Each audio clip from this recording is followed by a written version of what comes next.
Merhaba değerli öğrenciler. Tekrar kimya dersine hoş geldiniz. Bugün yine bu derste yine hez yasası ile ilgili çok önemli sorulardan bir sorun çözeceğiz. O da görüldüğü gibi soru 31. Yıllarca kaç sene hep geldi bu soru. Çünkü içinde denklem yazma var. Denklem de vermemişti. Denklemi kendin yazacaksın. Ondan sonra hez yasasını uygulayacaksın. Soru şudur. Hez yasasını kullanarak, şimdi burada hez yasasını kullanarak, yani başka bir yöntem yoktu. Biz aldık biraz sonra alabilir başka bir yöntem. Ancak burada öz sana hükmedir. Hez yasasını kullan. Hez yasasını kullanarak aşağıdaki reaksiyonun delta H değerini, yani reaksiyon entalpisi, standart reaksiyon entalpisini hesaplayınız. Bir denklem vermiş, karbon monoksit hidrojenle reaksiyona girmiştir. Metil alkol CH3OH elde edilmiştir. Veriler nerede? Gazların yanma entalpi değerleri. Gazların yanma entalpileri. Karbon monoksidin yanmasından oluşan ısı miktarı veya entalpi miktarı eksi 284'tür. Hidrojenin yanması sonucu elde edilen ısı miktarı eksi 286'dır. Bir de alkolün, metil alkolün, metanolun yanma entalpisi eksi 727 kilojül bölü mol'dur. Evet. Şimdi hez yasası, biz hez yasasını dedik, ister bir basamakta olsun, ister ara basamaklarda reaksiyon entalpisi ara basamakların toplamına eşittir. Burada ara basamaklar reaksiyonlar vermemiştir. O yüzden özümüz yapmamız gerekir. Bu üç değerden yararlanarak şimdi 3 tane yanma reaksiyonu yazacağım. 3 tane yanma reaksiyonu. Birinci yanma reaksiyonu mesela karbon monoksit oksijenle yansa, bilsiz yanma yani oksijenle reaksiyona girmedi. Bütün yanmalar oksijenle reaksiyona girmektir. Evet. Bir de hidrojen oksijenle reaksiyona girse ne olur? Bir de metanol veya metil alkol oksijenle reaksiyona girse ne çıkar?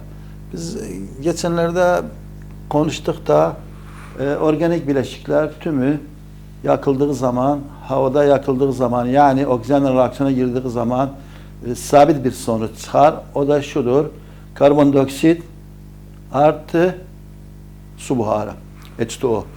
Yani bu üçüncü denklem'i yazıram. CO2 artı H2O. Tabii ki denkleştirmem gerekir bunu. Öncelikle bu üçüncü denkleme geçerim, ondan sonra onlara geçeceğim. Biz ne dedik? İlk önce karbon. Kuraldı bu. Karbondan caysa cirenden çıkan eşit olması gerekir. Ardıca hidrojen, ardıca oksijen nanca oldu, yarsın yazacağım burada. Bu kuralımızdır. Şimdi burada karbon 1'dir. Bu da 1'dir. Demek ki karbon, bir sorun yok karbonda. Hidrojene gelelim. Hidrojen burada toplam 4 tane hidrojen var. Bazı öğrencileri 3. Burada bir tane var. CH3OH. Yani burada 3, burada 1, 4 tane. 4 hidrojenim vardır. Demek ki 4 hidrojenim var. Çıkanlardan ancak da 2'dir. Demek ki bu denklemi H2O'nu 2'ye çarpmam gerekir. Şimdi hidrojen toplam olarak 4 çıkmış. Cirende 4'tür. 3 de 1, 4'tür. Ha biz dedik oksijenden caysa yarsın yazağım. Buradan ancak da oksijen bu 2'dir. Artı. Buradan ancak var. Burada 2 var. Toplam 4'tü. Yarsın yazdırdık, orada oksijen yok idi o denklemlerde. Ancak bunun içinde burada bir oksijen saklıydı. Bir oksijen var burada. O yüzden ne yapmam? Yani sen bu oksijeni görmezlikten gelse manası buradan bir tane onaydan gitti sanki. Ya manası bunun ancak sayağını versen bunu 3 sayak. 4'tü. İşte 3 saydım. Çünkü bir tanesi burada gizlenipti, bir ayrı oksijen vardı. Biz dedik halından caysa bu da 2'di. 2 olduğu için yarsın yazdıram. O yüzden burada bunu kafamda silsem, buradan bir tane silsem, bu 4'tü, 3 oldu. biz dediğinden zahsi yarısını yazın. 3'ün yarısı yani 3 bölü 2. Gerçekten indi bakıram, istirəm ispat edin, bakıram. Nancadı dikkat eder, iyice bakalım. Evet. Nancadı burada oksijen. Burada 1 var. Artı 3 bölü 2 çarpı 2 eşittir 1 artı bunlar ihtisar olsalar 3 yani 4. Gerçekten de burada 2'dir. Artı 1 çarpı 2 yani 4'tür. Demek ki denkti. Tamam mı? Güzel. Şimdi bunu bitirdim. Önemli olan bunu böyle anlayalım. Çünkü çok mühim sualdı. Gelme ihtimali de çoktu. Gelelim bu birisine. Herhangi bir metal veya mesela hidrojen, oksijen reaksiyona girse ne çıkar? H2O çıkar. Zaten belli de H2O artı O2 H2O'dur. Ha burada yanma entalpisini verir. Yani manası nedir? Yanma entalpisi arkadaşlar manası şudur. Yani burada yanan madde mol sayısı 1'dir. Yani ben bunu edebilirim 2'ye çarpım. 2'ye çarpsam özünü. Dikkat etsen 2'ye çarptım. Hatta oksijen tamam olsa hidrojen bozdu. Hidrojen de gerek 2'ye çarpım. Halbuki özü yanan madde bu o zaman delta H R delta C eşit olmaz. Ne yapmam gerek? En basit yöntem bunu yarıma çarpım. H2 artı yarım otu H2O çıkarı. Zaten delta H C'sini verip bana. Diri yanma entalpisi. Burada yanma entalpisi eşittir delta H R'sine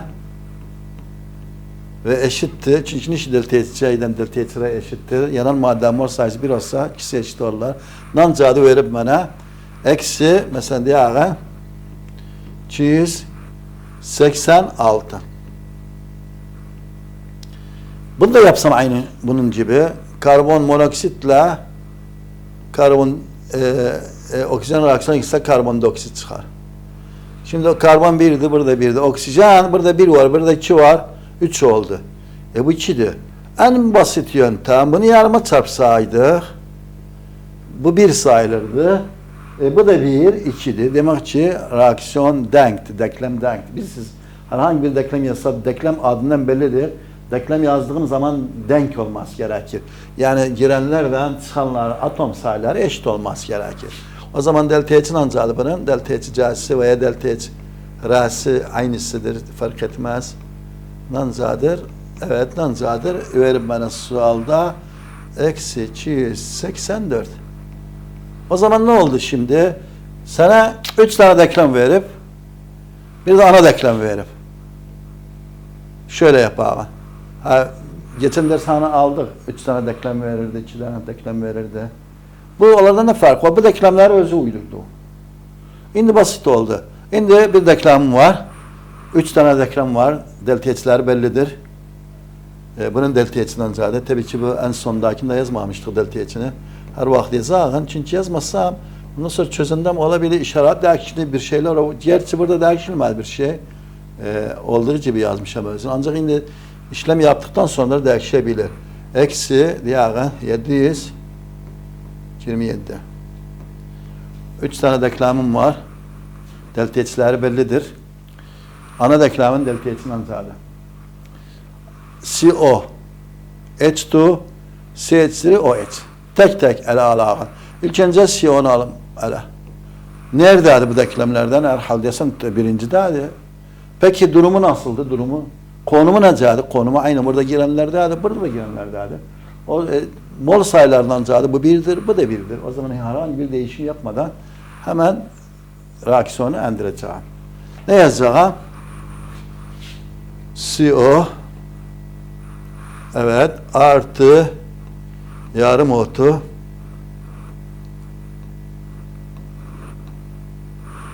evet CO2 delta H eşittir eksi 284 öyle mi? Evet eksi 284'tü soruda vermiştir.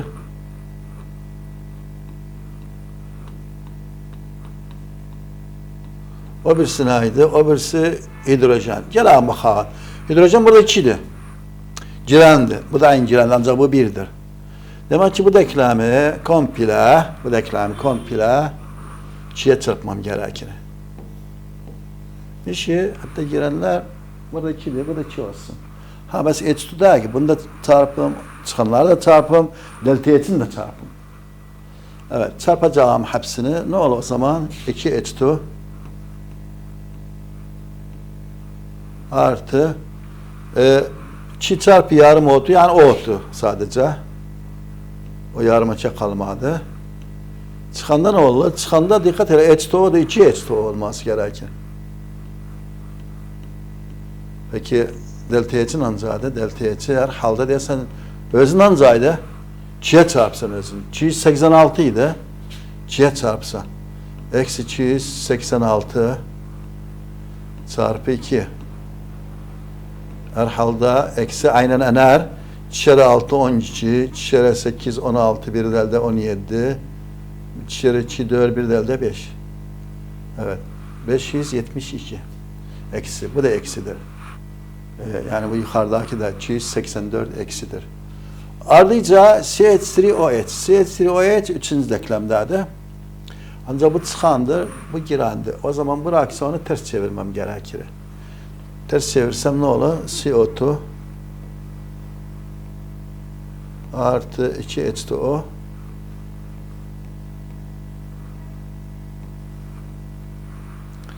neler vardır? CH3OH metil alkol ve metanol artı oksijen, dikkat etsen 3 bölü 2'dir.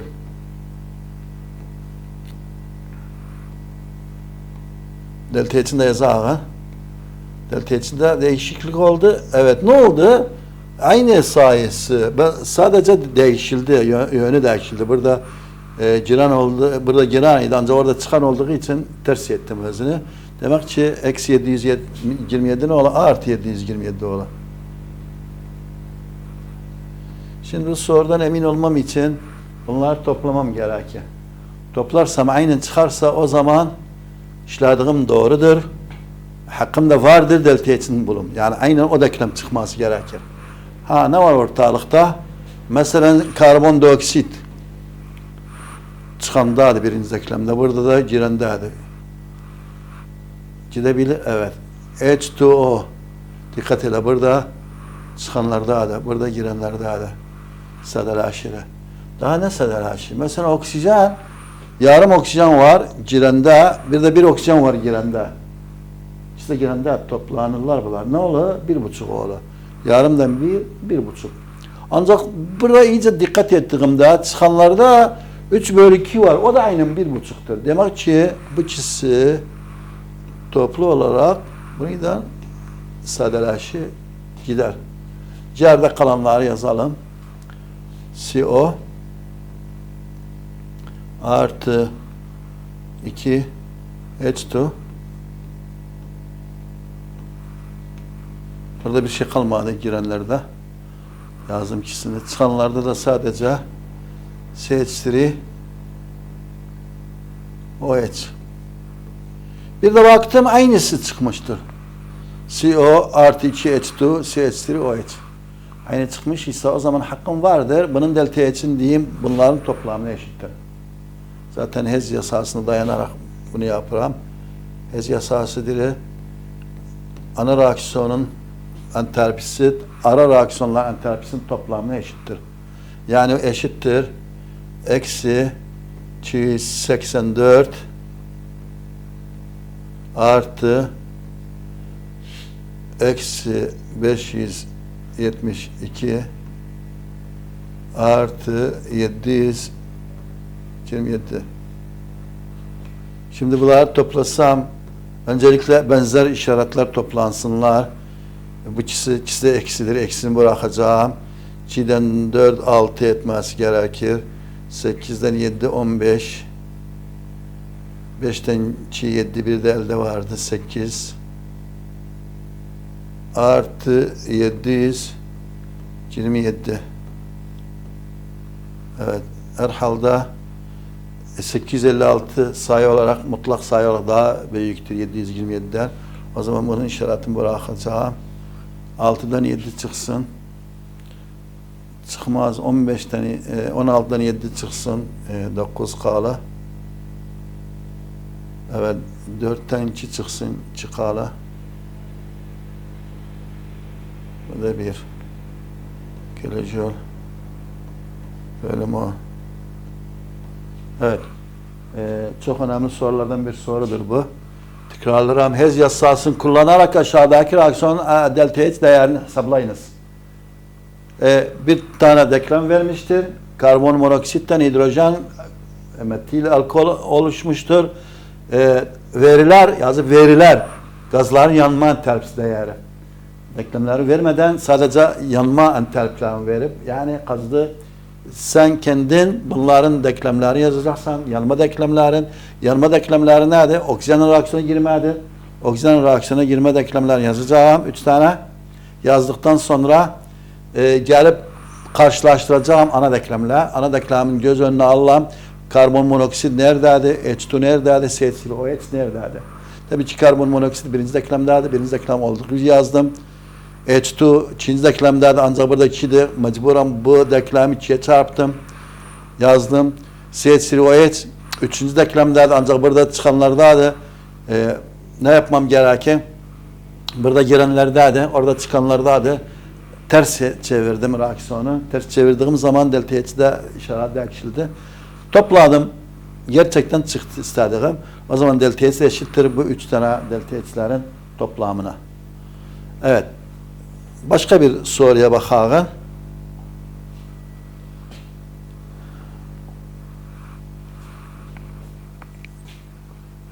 Bu hez yasası dedik 31. soru. Buna çok dikkat edin arkadaşlar. Gelme ihtimali çoktur. Biz hele delta S'de almamışızdır. Delta S veya delta G onları aldıktan sonra bazı sorular gene karşımıza çıkabilir. Bunlar delta S'tiler. Bunları gelen ders inşallah ele alacağız. Sadece bizim konuyla ilgili mevzu istirham ele alalım. Mesela bu soru. Soru 21. Aşağıdaki reaksiyonların entalpi değerlerini kullanarak F2O3'nin delta HF'ni bulunuz. 2 tane denklem vermiştir. F2O3'nin istiyor benden. Tabii ki bunlar hez yasasıyla değil başka bir yöntemle onu gelen ders inşallah Allah'ım hez yasasıyla ilgili soru aktarırdı. Evet.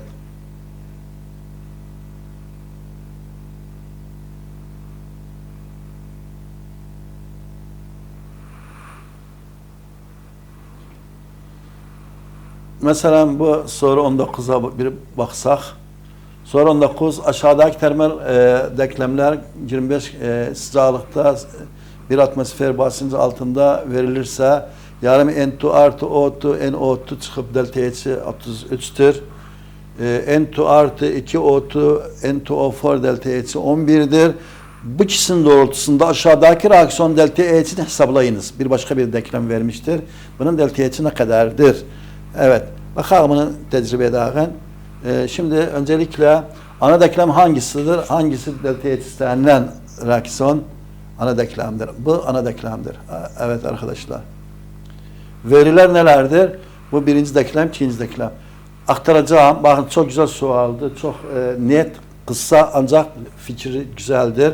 NO2 neredeydi NO2? Hangi denklemde? Birincideydi, ikincideydi. Herhalde birincideydi. Birinci denklemde. Ancak iyice bakın çıkanlardaydı bu denklemde. Ben isterim girenlerde olsun. Demek ki bu reaksiyon ters çevirmem gerekir. Bir de 2'di. Burada 1'di. Demek ki bu reaksiyonu hem ters çevirip hem de 2'ye çarpmam gerekir. Hem ters çevirip hem de 2'ye çarpmam gerekir. Dikkat edin. Bunu yapsam ne olur? Burada yazacağım özünü. 2NO2 Giren olsun. Çıkanlar kim olsun? Evet. N2 artı 2O2. Çünkü reaksiyonu 2'ye çarptım. Bu reaksiyonu hem ters çevirdim hem de 2'ye çarptım. O zaman delta H'in anca ola. Delta H'i ters çevirdi, işaret değişildi. İşareti burada neydi? Evet, eksi artıydı, eksi ola. 33 idi, 2'ye çarptım, 66 oldu. 66 kilojül. Evet, ikinci denkleme bakıram. N2 artı 2O2 N2O4. N2O4 dikkat elə. Burada bakın çıkanlardadır. Bu da çıkandı. Bu birdi, bu da birdi. O zaman ikinci denklem'i olduğu gibi yazacağım. Sadece olduğu gibi yazdım. N2 artı evet 2O2 evet N2 O4 delta H'i de olduğu gibi yazdım. Nancaydı delta H'i evet eksi 11. Bunları sadece toplayacağım. Pardon artı 11'de. Topladığım zaman hemen bakın dikkat edin bu ikhtisar oldu bundan. Bu da bundan gitti. Sadece 2NO2 N2O4 çıktı. İstediğim denklem çıktı. Evet çıktı. Delta H'i demek ki ikisinin toplamına eşittir. Eksi 66'dan 11 eksi 55 kilojül bölü mol. Evet. Böylece dersimiz bugün sona erdi. Tekrar buluşmak umuduyla esen kalınız.